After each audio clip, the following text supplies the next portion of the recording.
നമസ്കാരം, news prime മലയാളത്തിലേക്ക് സ്വാഗതം. ഏറെ മനസ്സലിവും വിശാല ഹൃദയമുള്ള നേതാവാണ് രാഹുൽ ഗാന്ധി.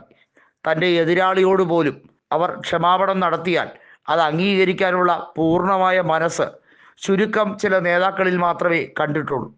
ഒരുപക്ഷെ രാഹുൽ ഗാന്ധി ആ കാര്യത്തിൽ മുൻപന്തിയിൽ നിൽക്കുന്നു എന്ന് തന്നെ പറയണം. അദ്ദേഹത്തിന് ക്ഷമിക്കാനും പൊറുക്കാനും കഴിയുന്നത് വലിയ ഒരു കാര്യം തന്നെയാണ് എന്ന് BJPക്കുള്ളിൽ പോലും സംസാരമുണ്ട്. അദ്ദേഹത്തിന് ഏറ്റവും കൂടുതൽ എതിർത്തിരുന്ന ഒരു നേതാവാണ് സ്മൃതി ഇറാനി. സ്മൃതി ഇറാനി കോൺഗ്രസിലേക്ക് എത്തിയാൽ സ്വീകരിക്കില്ല എന്ന് പല നേതാക്കളും തുറന്നടിക്കുമ്പോഴും രാഹുൽ ഗാന്ധി അവരെ ആശ്വസിപ്പിക്കുകയാണ്. അതിന് കൃത്യമായ കാരണവുമുണ്ട്. സ്മൃതി ഇറാനിയെ ഇപ്പോൾ ഏറ്റവും കൂടുതൽ ഉപദ്രവിക്കുന്നത്, അതായത് അവരെ ഏറ്റവും കൂടുതൽ സൈബർ ബുള്ളിങ് നടത്തുന്നത് കോൺഗ്രസ്സുകാരല്ല, മറിച്ച് BJPക്കാരാണ്. നന്ദി കെട്ട സ്ത്രീ എന്ന രീതിയിലൊക്കെ സ്മൃതി ഇറാനിയെക്കുറിച്ച് പറയുന്നുണ്ട്. നരേന്ദ്രമോദി സർക്കാരിൽ ആദ്യ ക്യാബിനറ്റിൽ, അതായത് 2014 തന്നെ അവർക്ക് വിദ്യാഭ്യാസ വകുപ്പ് ഉൾപ്പെടെ നൽകിയിരുന്നു. അന്നവർക്ക് പ്രായം വെറും 38. ക്യാബിനറ്റിൽ ഏറ്റവും പ്രായം കുറഞ്ഞ നേതാവ് എന്നതായിരുന്നു സ്മൃതി ഇറാനിക്ക് കൊടുത്തിരുന്നത്. എന്നാൽ പിന്നീട് അങ്ങോട്ട് അവരെ മാറ്റുകയുണ്ടായി. അവർക്ക് ആ സ്ഥാനം നൽകുന്നതിൽ മാറ്റം വരുത്തിക്കൊണ്ട് അവരെ ടെക്സ്റ്റൈൽസ് വകുപ്പ് ഉൾപ്പെടെയാണ് ഏൽപ്പിച്ചത്. 2019 ലോക്സഭാ തെരഞ്ഞെടുപ്പിൽ രാഹുൽ ഗാന്ധിയെ അമേഠിയിൽ തോൽപ്പിച്ചു എന്ന ഒറ്റ കാരണത്താൽ അവർ വലിയ തോതിൽ പരിസരം മറക്കുന്ന രീതിയിൽ കോൺഗ്രസിനെ മുഴുവൻ വെല്ലുവിളിച്ചു.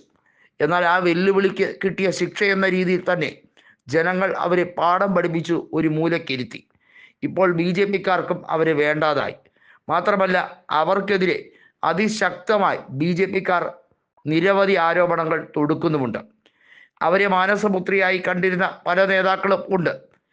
അവരെല്ലാം സ്മൃതി ഇറാനിയെ കൈയൊഴിഞ്ഞു എന്ന് കണ്ടപ്പോൾ അവർക്ക് സമനില തെറ്റിയിരിക്കുന്നു എന്ന് തന്നെയാണ് ഇപ്പോൾ പറയപ്പെടുന്നത്. അതായത് BJPക്കെതിരെ കൃത്യമായ മറുപടിയുമായി സ്മൃതി ഇറാനി എത്തിയിരിക്കുകയാണ്. ഇതിനകത്ത് രണ്ട് പ്രധാനപ്പെട്ട കാരണങ്ങളാണ് ഉള്ളത്. രാഹുൽ ഗാന്ധിയെ നിരവധി തവണ മോശം പരാമർശം നടത്തിയിട്ടും അദ്ദേഹം തിരിച്ചൊരക്ഷരവും മിണ്ടിയില്ല. എന്നാൽ സ്മൃതി ഇറാനിയെ മോശമായി ട്രോൾ ചെയ്യാൻ പലരും പല കോണിൽ നിന്നും ശ്രമിച്ചപ്പോൾ അതിനെതിരെ രാഹുൽ ഗാന്ധി ശക്തമായ പ്രതികരണമാണ് നടത്തിയത്. അവരൊരു സ്ത്രീയാണ്, അവരോട് പറയുന്നത് ഓർമ്മിക്കണം. ശത്രുപക്ഷത്ത് നിൽക്കുന്നു എന്ന് കരുതി അതിനർത്ഥം മര്യാദകേട് കാണിക്കാം എന്നതല്ല. ഇതായിരുന്നു രാഹുലിൻ്റെ ആ വാക്യം. അത് ഏറെ വലിയ തോതിൽ ചർച്ച ചെയ്യപ്പെട്ട കാര്യമാണ്. ട്വിറ്ററിലും സോഷ്യൽ മീഡിയ അക്കൗണ്ടുകളിലുമൊക്കെ രാഹുൽ ഗാന്ധിയുടെ ഈ പ്രസ്താവന ഒരു വൻ തരംഗമായി മാറുന്ന കാഴ്ചയാണ് കണ്ടത്.